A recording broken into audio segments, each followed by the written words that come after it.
Hey, y'all, this is Troy, and Ryan Howard is here with me today, and we're going to be talking about this announcement that France just dropped this week and the crazy conspiracy theory that may explain France's interesting action. So y'all stick around for that. We're going to be doing a little bit of a what if today. So I'm going to throw this up on the screen. If y'all have ever seen Marvel's What If, this is asking the question, what if this is reality? What if this is what's really going on behind the scenes? So we're going to be diving into that, and it's Fun Friday, so we're going to have a little fun today.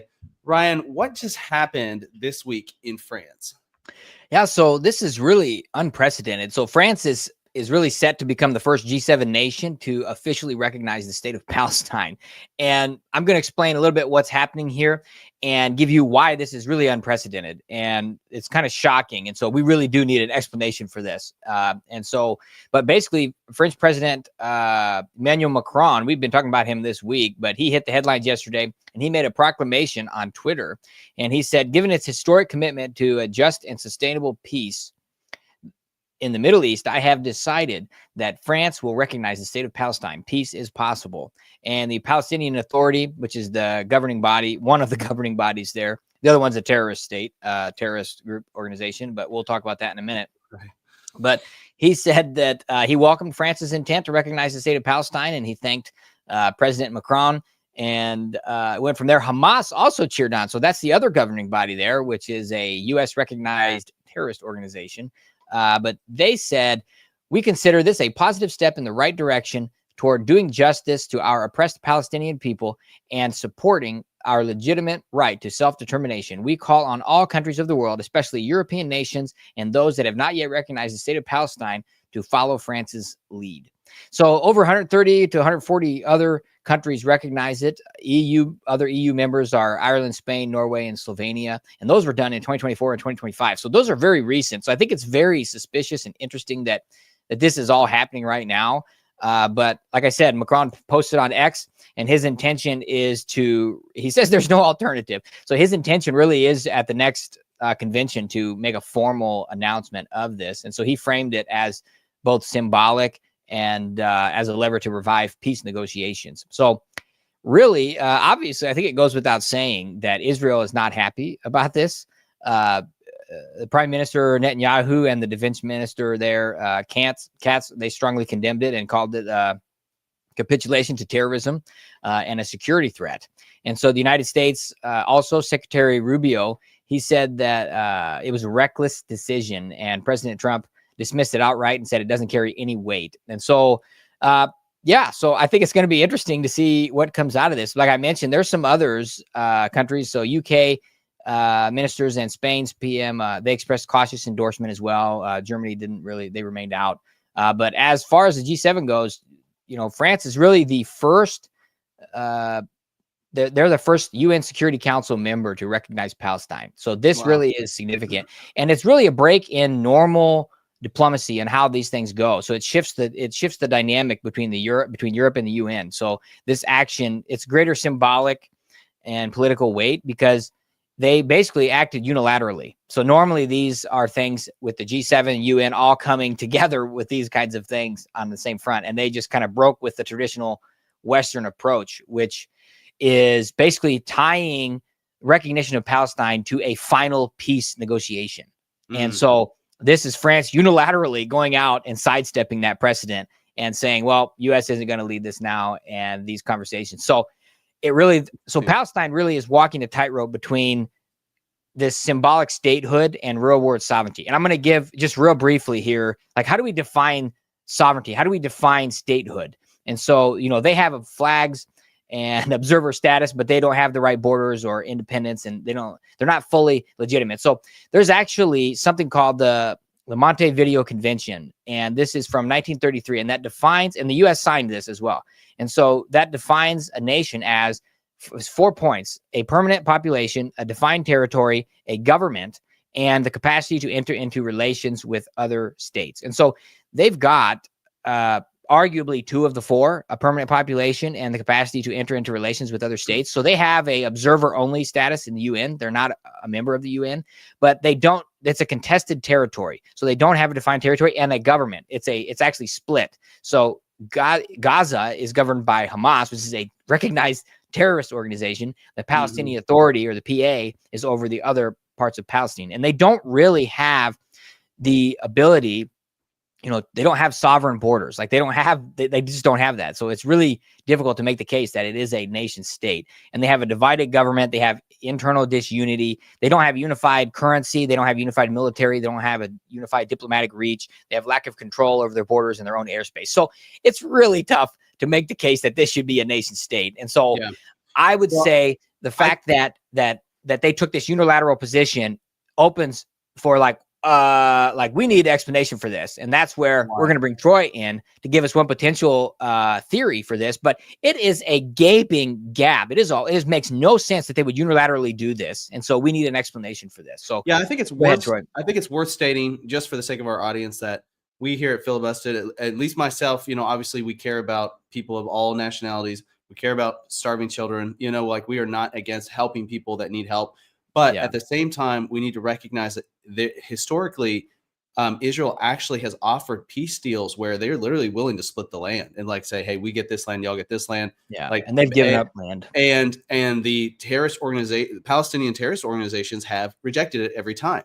So they are not actually about a two-state solution. They want to wipe Israel off the map. Like that is what they've historically shown through their actions. And I'm not saying I'm pushing for the two-state solution. That's not what I'm saying. But I'm just saying, if you're saying, if you're assuming that about these organizations, that's not their goal and that's not their mission. You never really see good faith in negotiations. You don't see a good faith negotiation. You don't see follow through on commitments. Nothing. It's just statement. You saw fake numbers coming out for how many people died, and you even have mathematical statistical models that disprove that because they had disproportionate numbers of men and children and women, and it was no way. It was impossible based on the population that the numbers they had were true. So there's a lot of ridiculous claims. That does not mean that we ignore the real numbers, right? And that doesn't mean I'm not we ignore downplaying the fact that really is happening. But the point is there's a manipulation and they are manipulating the international community to support them, the illegitimacy of something. They're using the exception to make the rule, and that is never okay. Exactly. Yeah. So Troy, I want to hear this theory. I'm gonna drop this off the screen here. Okay. Or if you can pull that off. Yeah. We'll pull that down. So here's the theory. Let me pull Ryan back up onto the stage. All right. So why did France make this announcement this week? Right.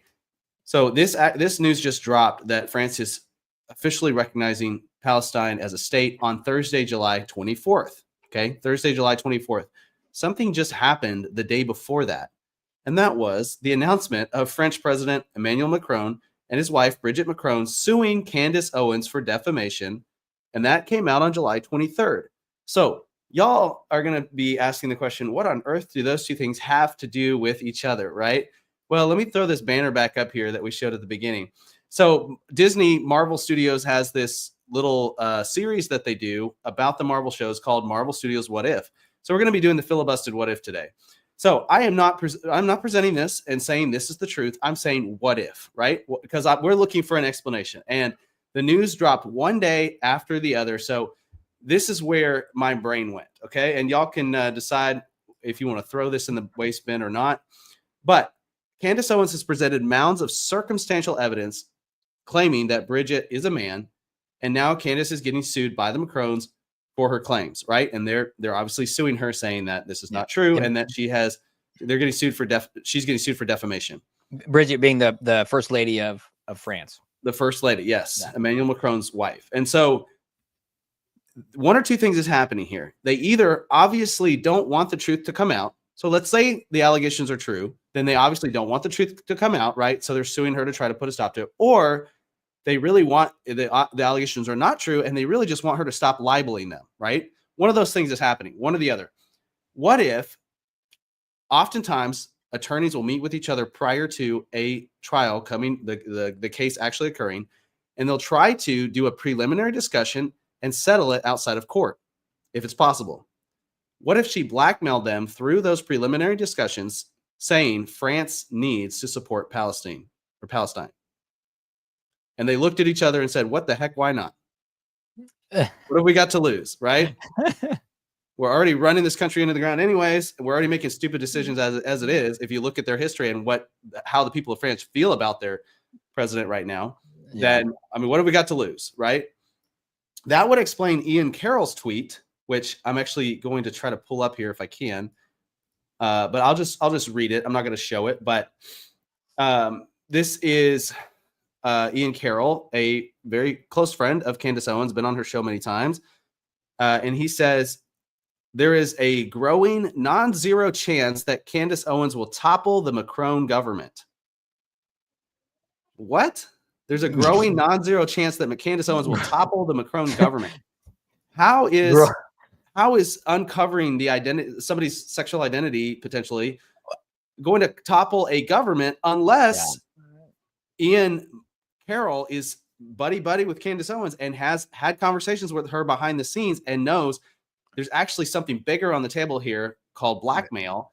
Yeah. And unless he knows the Macrons are willing to literally make deals under the table, in order to stop certain information from coming out, because the information coming out is not going to topple the government, but the blackmail can topple the government. It can influence people to do specific things. So that would explain that tweet. Okay. Some people are saying this is Candace Owens' response so far. This is a bit of a stretch. And I would say it probably is. It's probably a stretch, right? It's probably not direct blackmail, but it could be. Okay. I'm just throwing it out there. What if? What is Fun Friday? What if? But this is her response. She said, I think you're sick. I think you're disgusting, and I'm fully prepared to take on this battle. She's talking about the Macrons. Okay. That was her response. So she's doubling down. She wants to go to war in the courtroom. So here's my second theory. What if the Macrons wanted to soften Candace before the trial? So they researched what she liked and disliked and decided to try to get on her good side before going to trial, to either get her to drop the case or go easy on them or whatever, right? Because they're suing her. But if they know that she's got the evidence, then, it's like they're suing her to save face. But at the same time, they don't want stuff to come out, right? So essentially accidental blackmail. Either way, the timing of the announcement seems pretty fishy to me. January 23rd, they are suing Candace Owens. January 24th, literally the next day, out of the blue, and like you said, Ryan, it's been called a reckless decision. The Macrons said, the Macron's government says, now we're going to recognize Palestine as a official state, which is probably what Candace Owens wants, right? Because she's been very, very, very anti-Israel, very supportive of Palestine. I've not listened to everything she said, but I've never heard her say one negative thing about Palestine or any of the things that they've done, right? She's not been criticizing Palestine. She's not been criticizing the October 7th attacks, but she has been criticizing everything that Israel's done. So it's like that's raising a question there. Red flag. There's my theory. Y'all take it, run with it. Whatever. Somebody's probably going to do some deep research on the internet, but I don't know. Maybe it's not true. Maybe there's no. But the main thing I'm pointing out is, come on, Macron. We need an explanation. Like, why are you making this decision all of a sudden? What's the point? And what do you hope to gain by that? And who's pressuring you to do this? What's the motivation behind this? Ryan, what else you got for us? Yeah, so I think this is very interesting. I mean, I think the gravity of this decision is, I think it's pretty huge. Like I mentioned, it's unprecedented. It's a very unusual thing. It's a break in the normal way that they've done things diplomatically, which, I mean, Trump has done that, but it's a very calculated thing that's a step in the process towards some outcome. And I can't see any outcome that this could be going towards that benefits the world or benefits the Middle East or benefits France even. And so for me, something like this, I mean, this is pretty far out there, but I mean, so you're basically, the theory is, okay, it was like, hey, in exchange for dropping this, do this, and then we'll drop that, and then we can go forward together. And so, but this is such a drastic thing that it only makes sense if there is something bigger, because like you said, right, just having this person, even if she really is he or she, whatever, really was born a man, the leader of France. Okay, it does in some ways delegitimize the presidency, but I don't think it would topple the government. Okay, so maybe take them out, but why would that topple the government? So unless revealing that somehow unlocks some other information that then exposes things that they don't want exposed. And I do think there's going to be lots of exposures happening soon, even in the West, in US and around the world. But so go ahead. Yeah, obviously today is what if. So I've got one more theory for you, and this is a little bit more loose. This is the Filibusted. Even more. We're going even more. My last theory. This is a little bit more based. Okay, it's a little bit more based in reality. But my final theory is that these things didn't happen on accident one day after another, but they decided we're going to sue Candace Owens. That's going to get international news. The next day, we're going to support Palestine as a state. That's going to get international news because Macron is setting up himself to do something. And for some reason, he needs to be out in the spotlight or out in the limelight ahead of that. And both these things were picked. They decided to do them on certain days for a reason. So we'll have to wait and see if that's, there's a case for that or not, probably within the next couple of weeks. But that's another theory. So, yeah, what else you got about Palestine, Ryan? Because this is very interesting, that the first of the G7 countries to make this stance. Yeah. So, I have some former French colleagues that I need to reach out to and see what their thoughts are on this. Because I have not followed French news and politics, that closely here recently. But, another thing literally could just be like, what else are they trying to distract from? And what else are they trying, what else is going on that at this time that could be a cover for, or, that's just where my head goes now, because we've had so many bait and switches here publicly over the last decades, but especially in the last few years since COVID, and where it's like, look over here, but something's happening over here. And so, that's kind of where my head goes. I think your third theory there is probably the most realistic, where there's some coordinated release of this stuff, and it's all just a game of media to try and put the spotlight where they want it, whether it's away from something that they don't want spotlighted, or whether it's preparing to spotlight something that they do want spotlighted, and they just want to be in the international conversation for that. So, well, I mean, just this last, if you look at like where France is like diplomatically between the government and its people, it's not in a great place. A couple of years in a row, they've had massive riots, and like almost like uprisings against the government, right? I mean, even just a month ago, 2 dead and hundreds of arrests across France after rioting. It's like it's still happening. Something else happened just a week ago there, where it's like it almost feels like this constant, rioting, uprising, whatever you want to call it, but it's like unrest, civil unrest. People are upset. So yeah, they're not in a good place right now. Yeah. So I mean, it is really a messed up situation, and it's why it takes so much diplomacy and coordination among the nations with regard to Palestine. I mean, there's conflicting things all over the place. I mean, there's more nations in the UN that recognize Israel but not all of them.